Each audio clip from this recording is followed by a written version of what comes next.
सो दोस्तों, कैसे हो आप सब लोग। In this lecture we will be discussing about what we say the electric field due to a line of charge on a particular point. किसी भी लाइन चार्ज की वजह से किसी एक पर्टिकुलर पॉइंट पर अकर होने वाली इलेक्ट्रिक फील्ड का एक्सप्रेशन हम डिराइव करेंगे और फिर उस पर बेस्ड एक न्यूमेरिकल सॉल्व करेंगे। सो यहाँ पर कंसिडरेशन समझ लेते हैं क्या है। ये एक सिंगल लाइन ऑफ चार्ज है आपका, जो कि पॉजिटिवली चार्ज्ड है। इस पूरी लाइन पे आपका पॉजिटिव चार्ज फैला हुआ है and this is extending up to infinity. आपको क्या करना है, इस लाइन ऑफ चार्ज की वजह से इस ऑब्जर्वेशन पॉइंट P, हमेशा ऑब्जर्वेशन पॉइंट का नाम हम लोग P देते हैं, इस ऑब्जर्वेशन पॉइंट P पे हमें इलेक्ट्रिक फील्ड निकालनी है। ओके, सो हम लोग यहाँ पर क्या इस्तेमाल करेंगे, we will be using Gauss theorem to calculate electric field on this particular point P। अब P पॉइंट पर हमें गॉसियन सरफेस कंसिडर करना है। We need to consider a Gaussian surface. अब एक गॉस सरफेस की दो कैरेक्टरिस्टिक होती थी जो मैंने आपको पिछली क्लास में पढ़ाई। पहली क्या होती है कि इलेक्ट्रिक फील्ड जो होगी that is perpendicular to area, और electric field should be parallel to area vector. जहाँ पर एरिया वेक्टर मैंने आपको बताया वो बराबर होता है एरिया ऑफ द एलिमेंट्री, जो भी हम एलिमेंट्री एरिया कंसिडर कर रहे हैं उसका एरिया, और एक एन कैप डायरेक्शन में। एन कैप क्या हो जाएगा, normal to this surface. So this is the area vector. And second thing is that this electric field is to be constant. यहाँ पर ये दो क्राइटेरिया को हमें ध्यान में रखना है while assuming our Gaussian surface. ऐसा क्यों करते हैं वो मैंने आपको गॉस थ्योरम के लेक्चर में प्रॉपरली समझा दिया है कि गॉसियन सरफेस की ये प्रॉपर्टीज़ क्यों ली जाती हैं। सो अब आपको पॉइंट P पर एक ऐसा सरफेस बनाना है जिसके हर एक पॉइंट पे आपकी इलेक्ट्रिक फील्ड कांस्टेंट रहेगी। सो अगर मैं आपको बोलूँ कि आप कंसिडर कर लो यहाँ से जाने वाले किसी एक सिलेंडर को। Okay, this cylinder is open. Okay, ये सिलेंडर ऊपर से और नीचे से खुला हुआ है। मैं P पॉइंट कंसिडर कर रहा हूँ। अब इस P पॉइंट पे अगर आपने जो ऑब्जर्वेशन पॉइंट लिया है, अगर मैं इस ऑब्जर्वेशन पॉइंट को यहाँ ले लूँ या यहाँ ले लूँ या यहाँ ले लूँ, हर जगह आपकी इलेक्ट्रिक फील्ड जो होगी वो कांस्टेंट होगी। अगर मैं यहाँ एक चार्ज ले लेता हूँ, इसकी वजह से यहाँ पे, इसकी वजह से यहाँ पे, इसकी वजह से यहाँ पे, या इसकी वजह से यहाँ पे, ये हर पॉइंट पर आपकी इलेक्ट्रिक फील्ड आपकी कांस्टेंट होगी। दूसरा क्या है, आप अगर यहाँ पर अपना एलिमेंट्री एरिया एज्यूम कर लेते हो, let the elementary area be ds vector, जिसका डायरेक्शन इसके परपेंडिकुलर है क्योंकि area vector is perpendicular to the area considered. तो इलेक्ट्रिक फील्ड जो होगी इस पॉजिटिव चार्ज के कारण, वो ऑब्वियस सी बात है इतनी लंबी जो आपकी स्ट्रिप ऑफ पॉजिटिव चार्ज है उसकी वजह से इलेक्ट्रिक फील्ड भी आपकी बाहर की तरफ होगी। ये जो एरोज हैं ये सिर्फ डायरेक्शन को रिप्रेजेंट कर रहे हैं, मैग्नीट्यूड को रिप्रेजेंट नहीं कर रहे हैं। सो आपकी इलेक्ट्रिक फील्ड भी इस डायरेक्शन में है, आपका एरिया वेक्टर भी इस डायरेक्शन में है। तो इसकी वजह से क्या हो गया, आपका थीटा जो है वो 0 डिग्री हो गया है ना, जिसकी वजह से कॉस थीटा की जो वैल्यू आगे आएगी that will become 1। Cos theta आप कहाँ आएगा, सवाल उठता है। कॉस थीटा वहाँ आएगा जब आप इलेक्ट्रिक फ्लक्स कैलकुलेट करोगे, जिसका फॉर्मूला होता है E.ds। सो ये है आपका पूरा फिगर जो जिसके बेसिस पे हम लोगों को पॉइंट P पे आपकी इलेक्ट्रिक फील्ड निकालनी है। एक चीज़ और, ये जो आपका पॉजिटिव चार्ज का डिस्ट्रीब्यूशन है ना, तो चार्ज डिस्ट्रीब्यूशन ये आपका लीनियर चार्ज डिस्ट्रीब्यूशन है। तो यहाँ पर आप क्या करोगे, लीनियर चार्ज डिस्ट्रीब्यूशन जो होगा that is given by lambda. Okay, अब हमारे पास क्या है, हमें इस पॉइंट पर इलेक्ट्रिक फील्ड निकालनी है। तो हम गॉस थ्योरम का इस्तेमाल करके इलेक्ट्रिक फील्ड कैसे निकालते हैं, हम लोग ऐसे निकालते हैं कि हमारा गॉस थ्योरम का एक्सप्रेशन क्या होता है कि जो नेट इलेक्ट्रिक फ्लक्स होती है वो बराबर होती है total charge enclosed upon epsilon not. ठीक है, ये फ्लक्स होती है coming out of Gaussian surface और ये charge enclosed bye Gaussian surface. ठीक है, तो इस पूरे सरफेस से बाहर आने वाली जो इलेक्ट्रिक फ्लक्स होगी वो इस सरफेस के द्वारा कैद किए हुए चार्ज को एप्सिलॉन नॉट से डिवाइड करने वाली होगी, ठीक है। तो ये हो जाएगा आपका पहला स्टेटमेंट, ये हो जाएगी फ्लक्स। दूसरा, फ्लक्स की डेफिनेशन क्या होती है?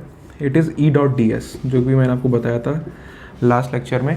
अब यहाँ डॉट प्रोडक्ट है, इसकी वजह से मैंने आपको बताया कि थीटा की वैल्यू 0 है, क्योंकि इलेक्ट्रिक फील्ड और एरिया वेक्टर आपके पैरेलल हैं, जिस वजह से कॉस थीटा आपका 1 हो गया है और आपकी वैल्यू आ जाएगी E D S cos theta, which will be equal to E D S. आपका डी फाई की जो वैल्यू है, जो आपकी स्मॉल फ्लक्स है through this surface, this is equal to E D S. अब मैं यहाँ पे इंटीग्रेट कर दूंगा because I want complete flux, तभी तो मैं इक्वेट करूंगा इक्वेशन 1 के अगेंस्ट। कंप्लीट फ्लक्स हो जाएगी आपकी, टोटल फ्लक्स हो जाएगी फाई। इलेक्ट्रिक फील्ड मैंने आपको बताया था, electric field is to be constant, ठीक है। तो इलेक्ट्रिक फील्ड है ही आपकी कांस्टेंट, आप इंटीग्रेट कर दोगे ds को ओवर द कंप्लीट सरफेस, ठीक है। और ये क्या हो जाएगा, जो गॉसियन सरफेस है उसके सरफेस एरिया के बराबर हो जाएगा। तो इसका सरफेस एरिया क्या हो जाएगा? अब हमें इसके लिए क्या क्या पता होना चाहिए, ये चीज़ मैं आपको बताना भूल गया कि जो ये इस लीनियर चार्ज का जो सोर्स है, इससे आपका जो पॉइंट ऑफ ऑब्जर्वेशन है वो r डिस्टेंस पे है। और जो ये आपने जिस लेंथ के कारण आपको, क्योंकि एक लेंथ हमें बतानी पड़ेगी ना, जिस लेंथ ऑफ चार्ज के कारण किसी पर्टिकुलर पॉइंट P पे इलेक्ट्रिक फील्ड आ रही है, so let us assume this length to be L, okay. तो यहाँ पर हम लोग क्या कैलकुलेट कर रहे थे, ई डॉट डी एस, ठीक है। तो यहाँ पे हमें सरफेस एरिया कैलकुलेट करना था। सरफेस एरिया क्या आ जाएगा, ई टाइम्स सरफेस एरिया क्या होता है, इसकी सरकमफेरेंस, जो कि हो जाएगी 2πr, ये बेसिक मैथ से आपकी 2πr टाइम्स ये लेंथ जो हो जाएगी, अगर आप इसकी सरकमफेरेंस को इसकी लेंथ से मल्टीप्लाई कर दोगे तो आपका एक सिलेंडर का सरफेस एरिया आ जाएगा, कर्व्ड सरफेस एरिया आ जाएगा। This will become E times 2πrl। ये आपकी दूसरी इक्वेशन हो जाएगी। आप क्या करोगे, इस पहली इक्वेशन को इस दूसरी इक्वेशन से इक्वेट कर दोगे, बिकॉज दोनों ही इक्वेशन आपको टोटल फ्लक्स बता रही हैं। तो आपका Q इनक्लोज्ड, यहाँ पे Q इनक्लोज्ड क्या है आपका, यहाँ पे आपका Q इनक्लोज्ड है, मैं इसको थोड़ा और रिफाइन कर देता हूँ।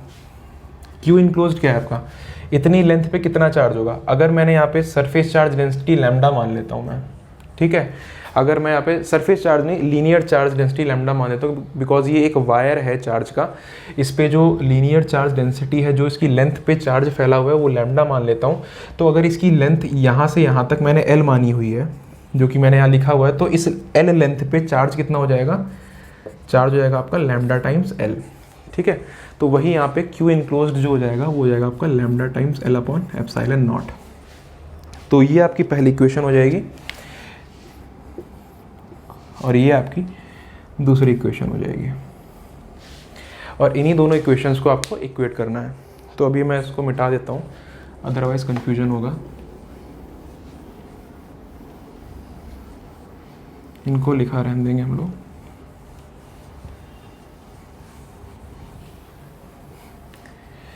सो इक्वेशन 1 से आपका जो फ्लक्स की वैल्यू आई थी वो थी आपकी lambda L upon epsilon not, that is the net charge upon epsilon not. This is E dot D S, E times 2πrl। ये आपने इक्वेट करा, इक्वेट करने से आपकी ये वैल्यू आई। अब आपको यहाँ पे क्या चाहिए, इलेक्ट्रिक फील्ड चाहिए, ठीक है। तो electric field will be equal to 2π को नीचे ले जाओ, 1 अपॉन 2π, एप्सिलॉन नॉट यहाँ पे पहले से ही है, L से आपका L कट जाएगा, लैम्डा अपॉन R हो जाएगा। सो this is the expression for the electric field due to this line of charge on this particular point P that is situated at the distance of R, where the linear charge density is given by lambda, okay। यहाँ पर ये आपका electric field का formula आ गया है। ये बताने की ज़रूरत नहीं है कि इलेक्ट्रिक फील्ड का डायरेक्शन क्या होगा, this will be pointing away from this line of charge, because ये पॉजिटिव चार्ज है, और पॉजिटिव चार्ज सोर्स चार्ज पे या सोर्स चार्ज पे नहीं, टेस्ट चार्ज को हमेशा पुश अवे करना चाहता है, क्योंकि यहाँ पे हम लोग जहाँ पर भी हम इलेक्ट्रिक फील्ड निकालते हैं वहाँ पे हम लोग यूनिट पॉजिटिव चार्ज मानते हैं। तो पॉजिटिव पॉजिटिव को रिपेल करेगा, तो आपकी जो नेट इलेक्ट्रिक फील्ड आएगी वो इस साइड आएगी।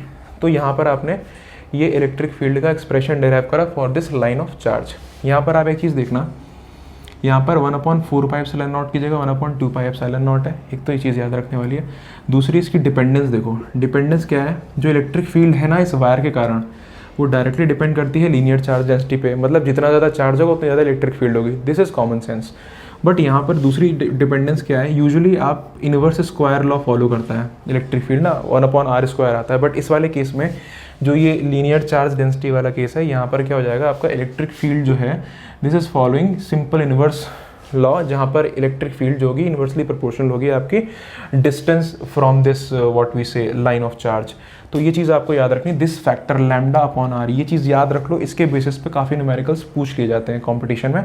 सो electric field is given by 1/2πε0 λ/r। अब हम इस पे एक बेस्ड एक न्यूमेरिकल सॉल्व करेंगे, लेकिन हाँ न्यूमेरिकल सॉल्व करने से पहले एक चीज़ आपको और बता देता हूँ कि यदि इस पूरे सिस्टम को अभी मान लो ये आपका एयर में है या वैक्यूम में है ना, तो उस वजह से क्या हो रहा है, यहाँ पे ε0 आ रहा है।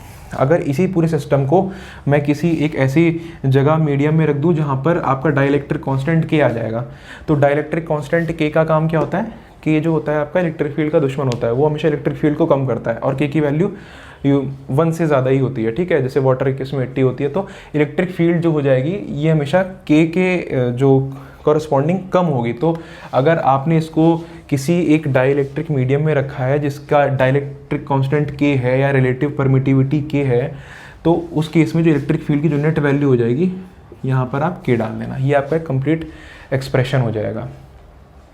सो अभी हम इस पे बेस्ड एक न्यूमेरिकल सॉल्व करते हैं और फिर ये हमारा कॉन्सेप्ट पूरा में शॉर्ट क्लियर हो जाएगा।